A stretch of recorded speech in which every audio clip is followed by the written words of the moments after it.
have any hope of finding alien life, we have to know what to look for.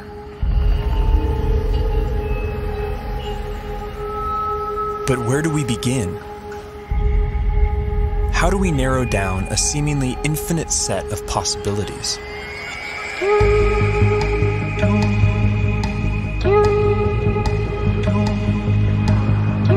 There's one thing we know for sure. Nature will have to play by her own rules. No matter how strange alien life might be, it's going to be limited by the same physical and chemical laws that we are.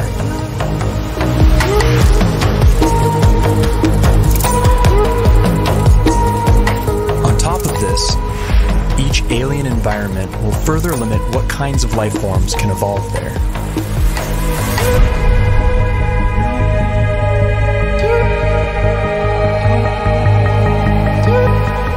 Despite these natural boundaries, the possibilities are staggering to imagine. Trillions of planets, each a unique cauldron of chemicals undergoing their own complex evolution.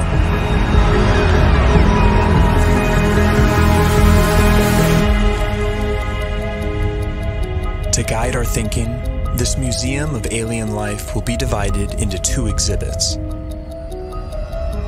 Life as we know it, home to beings with biochemistries like ours, and life as we don't know it, home to beings that challenge our concept of life itself.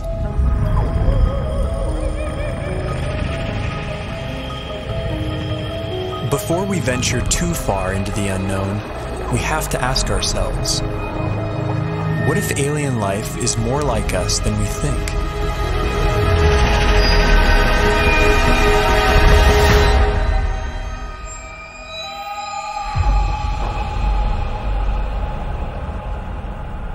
If there's one feature that unites us with the other specimens in this museum, it's carbon. Carbon is ubiquitous. It's one of the most common elements in the universe, and it's very good at forming large, stable molecules.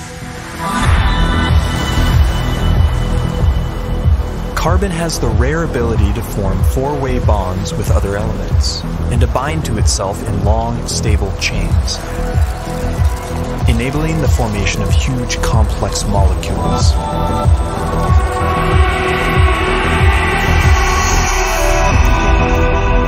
This versatility makes carbon the centerpiece in the molecular machinery of life. And the same carbon compounds that we use have been found far from Earth, clinging to meteorites and floating in far-off clouds of cosmic dust. The building blocks of life, drifting like snow through the universe.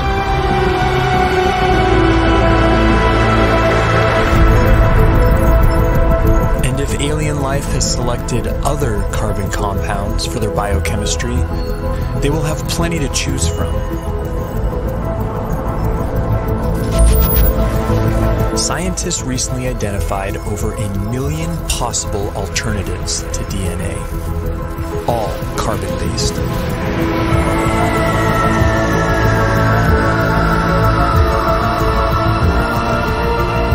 If we ever discover other carbon-based life forms, we would be fundamentally related. They would be our cosmic brethren. But would they look anything like us? If they hail from Earth-like planets, we could share even more in common than just our biochemistry. What would life be like on other planets if it has evolved? Would it be like the world today here on Earth? Or would it be completely different? There are those who argue that from the argument of convergent evolution, if conditions on other planets are similar to here, then we would see very similar life forms. Animal and plant-like organisms that look very familiar.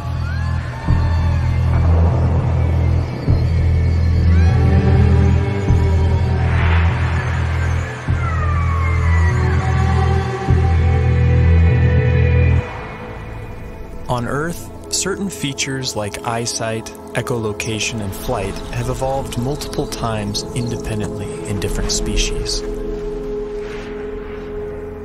This process of convergent evolution could extend to alien planets like Earth, where creatures face similar environmental pressures. It's no guarantee, but there could be certain universalities of life. The greatest hits of evolution on repeat across the universe.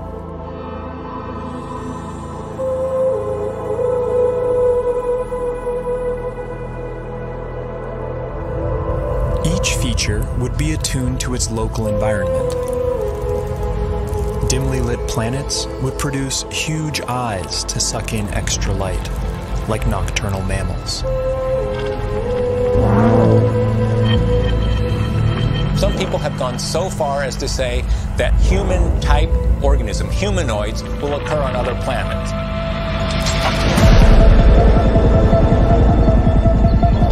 The existence of other human-like organisms seems unlikely, given the long, convoluted chain of events that produced us. But we can't rule it out. If just one in every 100 trillion Earth-like planets produced a human-like form, there could still be thousands of creatures like us out there.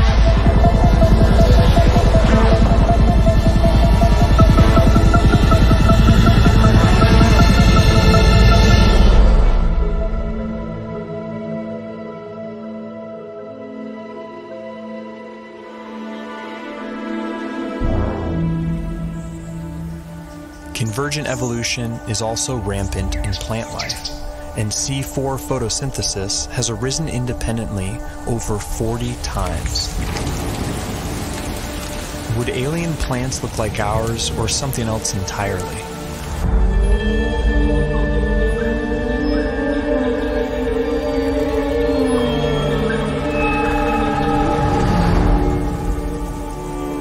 On Earth, plants appear green because they absorb the other wavelengths in the sun's light spectrum. But stars come in many colors. And alien plants would evolve different pigments to adapt to their sun's unique spectrum.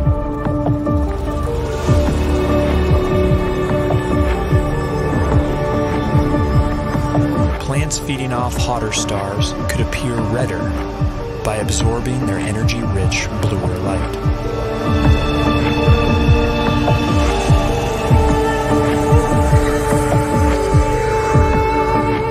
Around dim red dwarf stars, vegetation could appear black, adapted to absorb all visible wavelengths of light.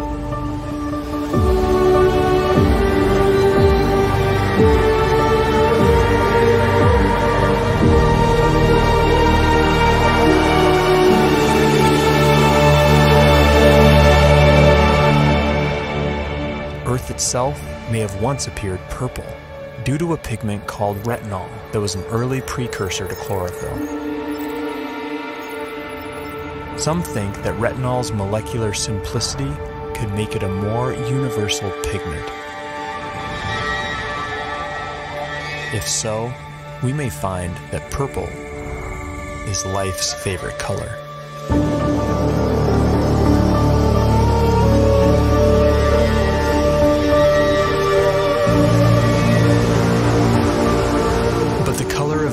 Vegetation is more than just a curiosity.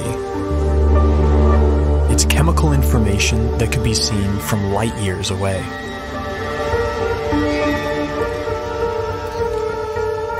Earth plants leave a signature bump in the light reflected off our planet. Finding a similar signal from another world could point the way to alien vegetation.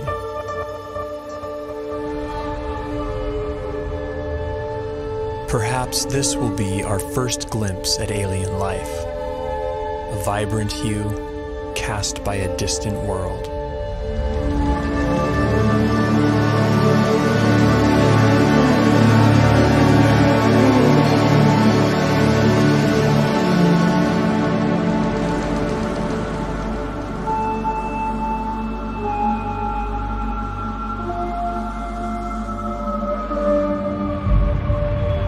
What happens when you change the day length of a planet? What happens when you change the tilt of a planet? What happens when you change the shape of the orbit? What happens when you change the gravity of a planet? Planets with long elliptical orbits would see drastic seasons. There could be worlds that appear dead for thousands of years, then suddenly spring to life.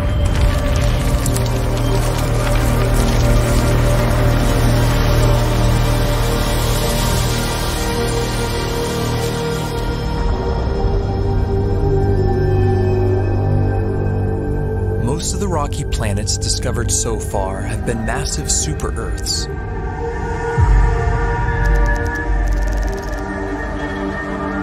How would life evolve on these worlds?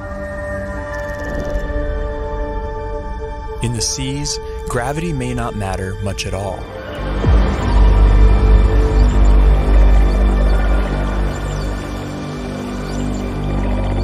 A high-gravity planet isn't high gravity all over.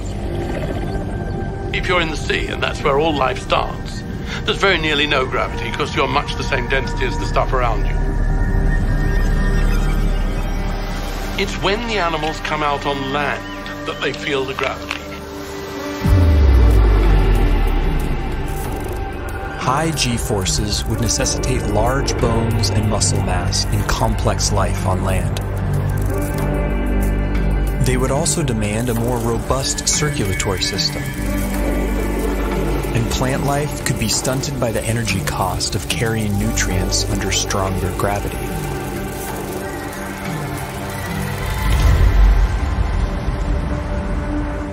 Low-gravity planets would more easily lose their atmospheres to space and lack a magnetic field to protect from cosmic rays.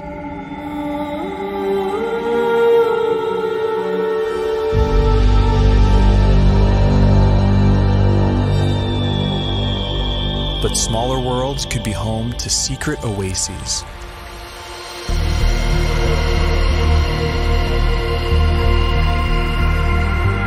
Huge cave systems that provide hideouts for life.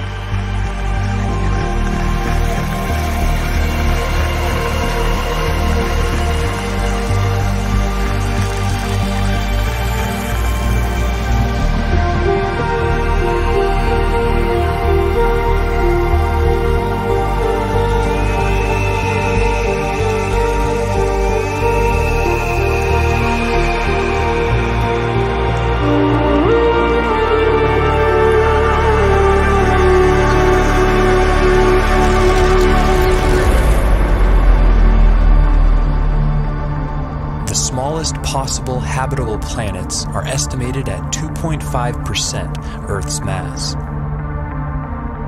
If surface life does evolve on these worlds, it could be a sight to behold. Plant life could grow to towering heights, able to carry nutrients higher in lesser gravity.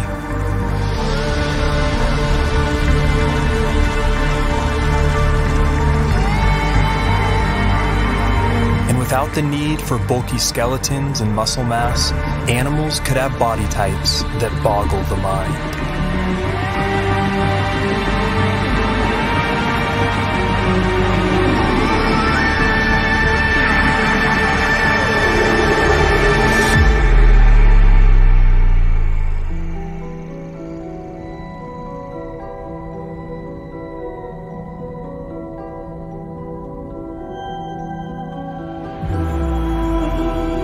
Here on Earth, it took 3 billion years for evolution to produce complex plant and animal life.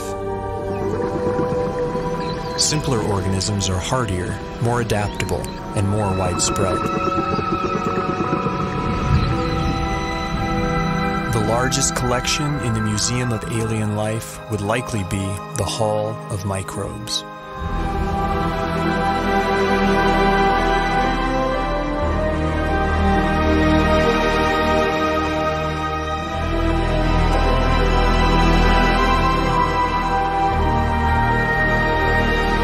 Yet finding even the tiniest alien microbe would be a profound discovery.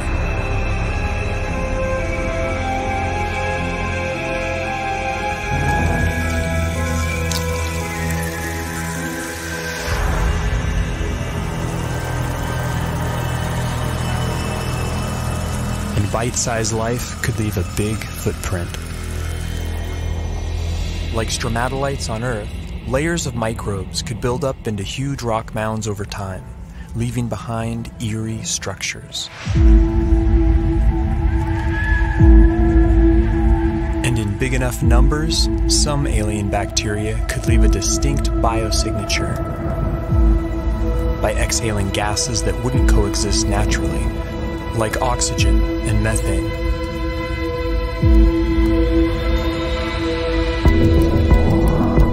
There's ways to make oxygen without life, there's ways to make methane without life, but to have them in the atmosphere together is almost impossible unless you've got biology making those gases at the surface. And it would have an imprint on the planet's spectrum of colors. Next-generation space telescopes could find a signal like this on a world not far from home. The closest Sun-like star with an Earth-like exoplanet in the habitable zone is probably only 20 light years away and can be seen with the naked eye.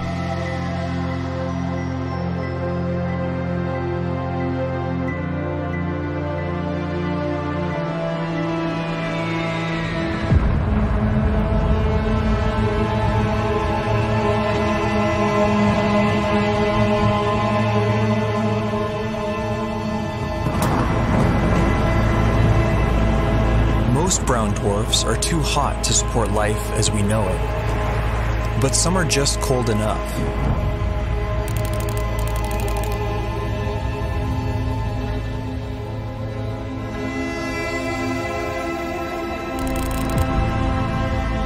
All the prime elements for life have been detected inside their atmospheres. And within these clouds, some layers would provide ideal temperatures and pressures for habitability.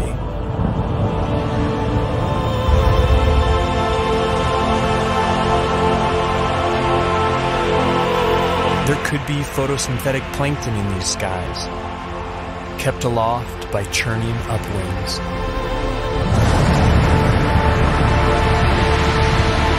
And with enough force, these upwinds could even support larger, more complex life. Predators.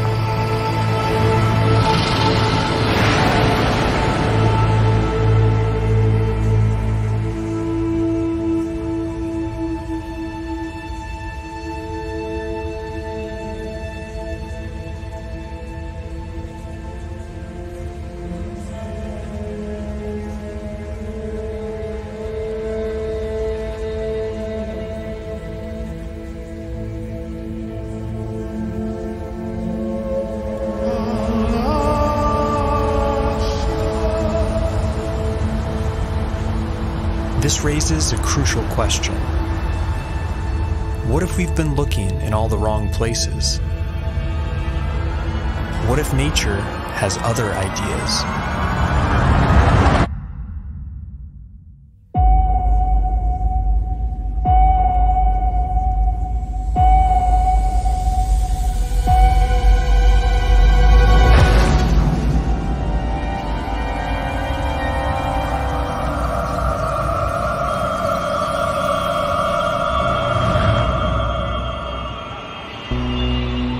Most of the universe is too cold or too hot for liquid water and the biochemistry that supports life as we know it.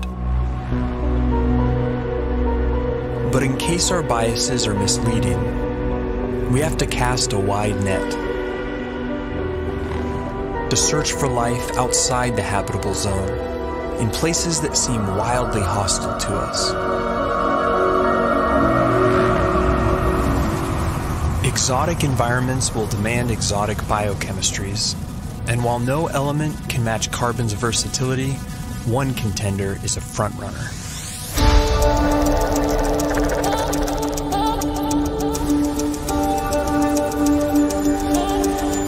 At first glance, silicon seems similar to carbon. It forms the same four-way bonds and is also abundant in the universe. But a closer look reveals that these two elements are false twins. Silicon bonds are weaker and less prone to forming large, complex molecules. Despite this, they can withstand a wider range of temperatures, opening up intriguing possibilities. Life based on the silicon atom instead of carbon would be more resistant to the extreme cold, providing a whole new range of weird forms. But silicon has a problem. In the presence of oxygen, it binds into solid rock. To avoid turning to stone, silicon beings might be confined to oxygen-free environments, like Saturn's frigid moon, Titan. Its vast lakes of liquid methane and ethane could be an ideal medium for silicon-based life or other radical biochemistries.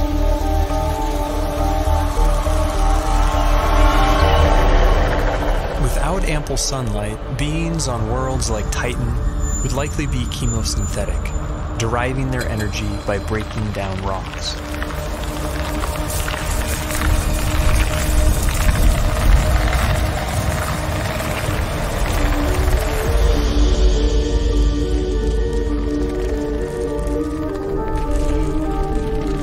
Such life forms could have ultra-slow metabolisms and life cycles measured in millions of years.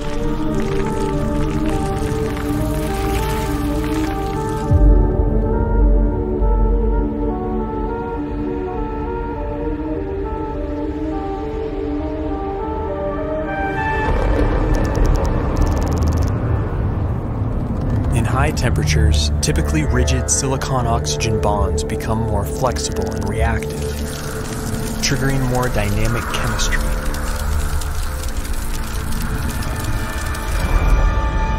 This has led to a truly bizarre proposal: silicon-based life forms that live inside molten silicate rock.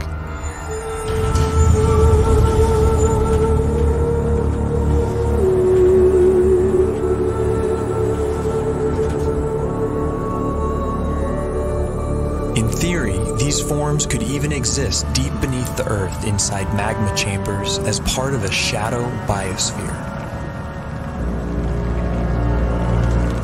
If so, then the aliens are right under our noses. Other shadow biospheres have been proposed, forms of life living alongside us that we don't even know are here, including tiny RNA-based life small enough to go undetected by existing instruments.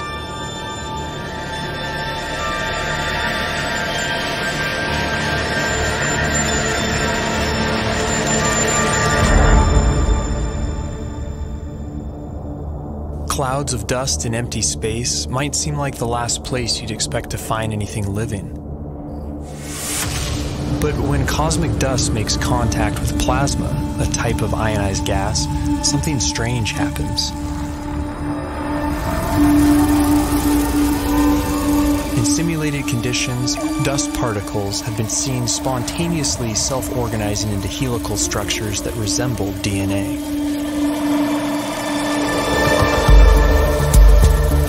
These plasma crystals even begin to exhibit lifelike behavior, replicating, evolving into more stable forms, and passing on information.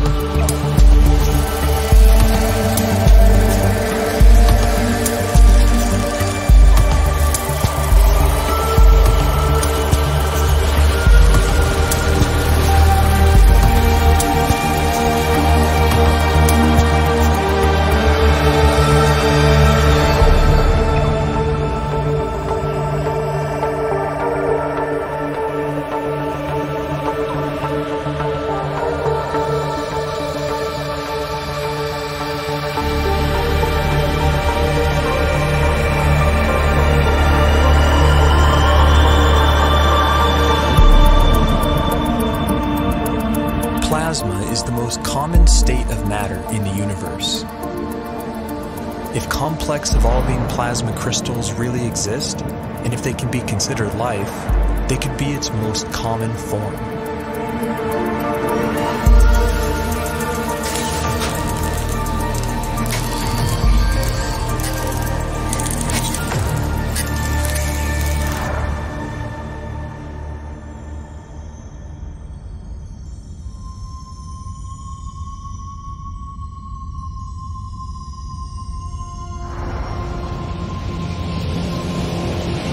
massive suns explode, some collapse into ultra-dense cores called neutron stars.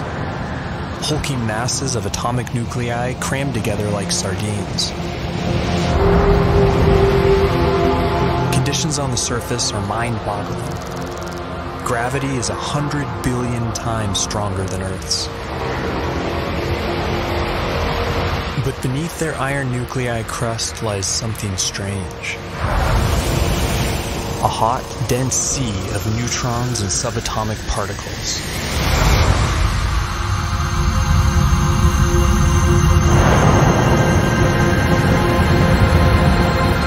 Stripped of their electron shells, these nuclei would obey entirely different laws of chemistry, based not on the electromagnetic force, but the strong nuclear force which binds nuclei together.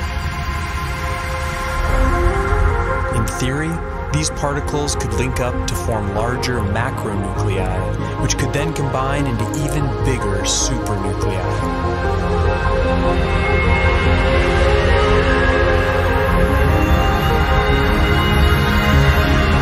If so, then this bewildering environment would mimic the basic conditions for life: heavy nucleon molecules floating in a complex particle ocean.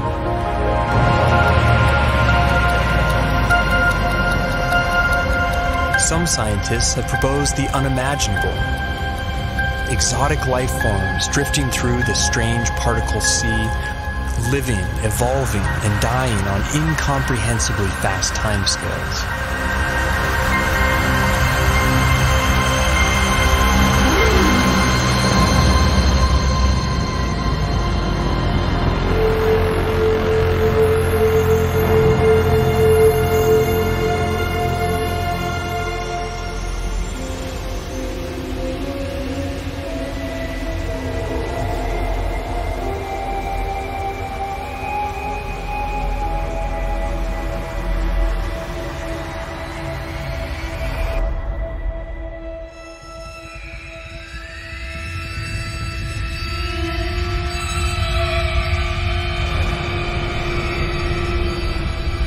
Life is not something that has to evolve naturally. It can be designed.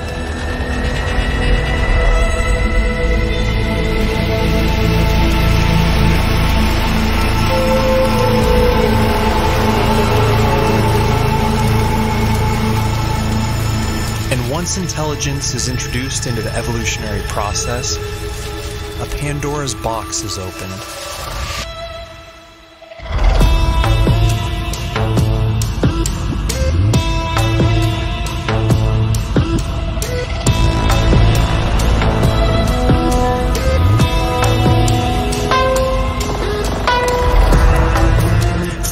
Typical biological limitations, synthetic and machine-based life could be the most successful of all.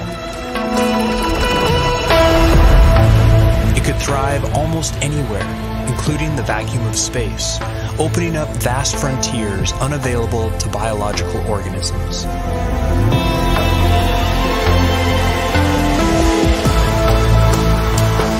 And compared to the glacial pace of natural selection, technological evolution allows exponentially faster growth, adaptability, and resilience.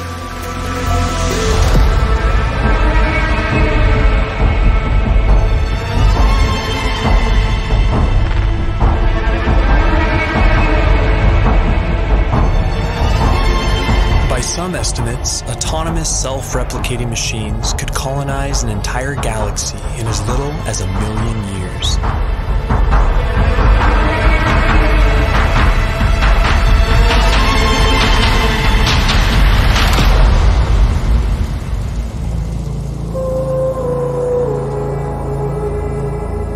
Can't predict how hyper-intelligent life would organize itself.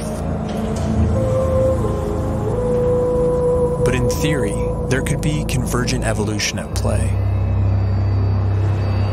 The electrical properties of silicon might make it a universal basis for machine intelligence, a redemption for its biological shortcomings.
universe ages, perhaps machine intelligence will come to dominate, and naturally occurring biological life will be viewed as a quaint starting point.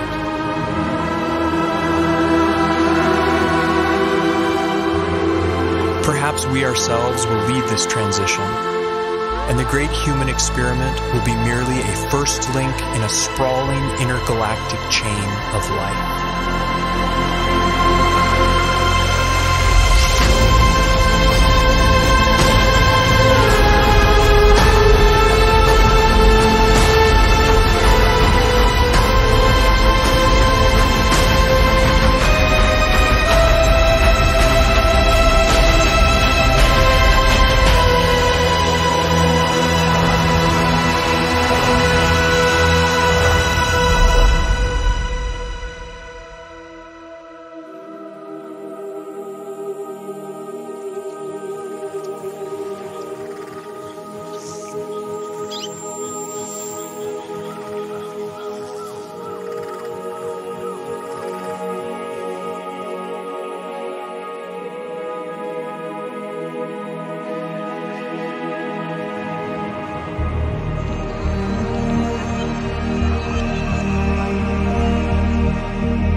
Has said that one does not meet oneself until one catches the reflection from an eye other than human. One day that eye may be that of an intelligent alien. And the sooner we eschew our narrow view of evolution, the sooner we can truly explore our ultimate origins and destinations.